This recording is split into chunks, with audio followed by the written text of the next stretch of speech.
We escaped the flooding in Clifton and headed to Savannah to Botel's Campground.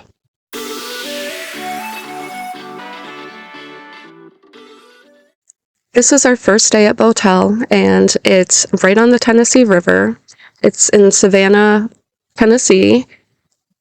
It has this beautiful little bench to sit and watch the Tennessee River, which is right along this campsite where we're now staying, and it's much more amenable to the high water than we were in Clifton. Okay, it's Saturday morning and we are at a flea market. Let's go see what we can find. So as you can see by my hat, it's very cold on this day. So not a lot of vendors were set up at the flea market, but there were some vendors there. And we definitely scoped out everything that we could find. There were various home goods and knickknacks and flatware and just, as you can imagine, anything that you can find at a flea market was here. It was some really nice displays, some displays that weren't really set up as nice, but all in all, our trip to the flea market was successful.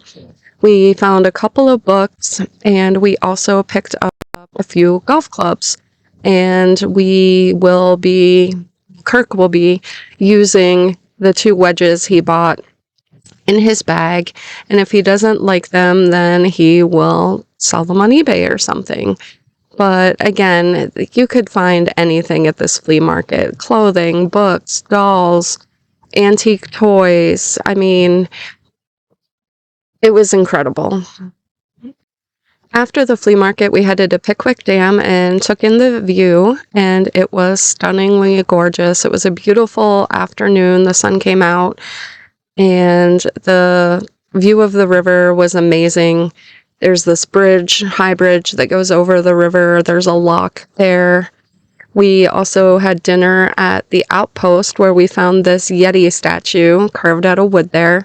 And the whole thing was just a fun day. So the Outpost is kind of like a little touristy attraction. They have an ice cream shop and a little like hotel. The restaurant is very rustic. It had this beautiful fireplace and a dining room that overlooks the woods. It was really good food, I have to say. I definitely want to go back there. It grew progressively colder as the day went on, and we actually ended up with waking up to snow the next morning. But the snow was still very pretty. It left just a hint of snow that just brightened up everything. And then as quickly as it came, it kind of disappeared. But you can see some remnants of the snow and ice as we're driving down the road. So it was quite scenic. I really like it here. I could stay in Tennessee forever. The following day, we enjoyed a campfire with the people who are behind us at the campground. They're an older couple, and they seem to really enjoy the company, and we enjoyed them as well. This week, I also got some reading in. The first book I read was Big Little Lies. And I have to tell you, this one kept me guessing. They allude to a murder or a death through the entire book, and I have to tell you, up until the very end, I was completely wrong about who it was that was killed. So a little bit of a surprise there.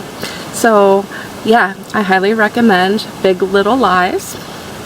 And then we got some things at thrift stores, which I believe you've seen in some of my other videos.